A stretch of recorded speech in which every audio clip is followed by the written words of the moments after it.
De nombreuses voix s'élèvent aux États-Unis et ailleurs dans le monde pour dénoncer le principe d'une intervention militaire en Syrie.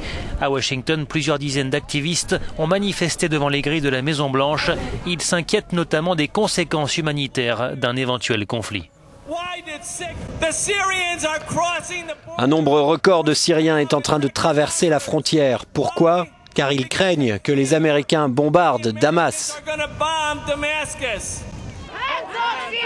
Un rassemblement identique s'est tenu également à Times Square à New York.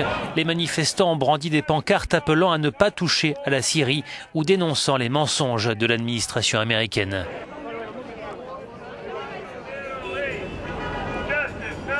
Des manifestations également en Europe, comme ici à Athènes, où plusieurs centaines de militants du Parti communiste ont marché devant l'ambassade américaine.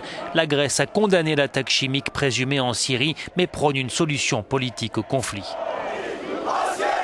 Enfin, en Turquie, un rassemblement anti-guerre s'est tenu aux abords d'une base aérienne qui pourrait être utilisée par Washington en cas de frappe.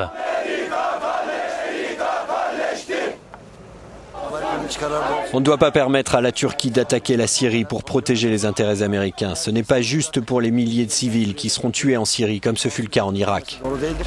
Si aucune décision n'a encore été prise quant à une éventuelle action militaire en Syrie, le principe d'une guerre semble loin de faire l'unanimité dans l'opinion publique.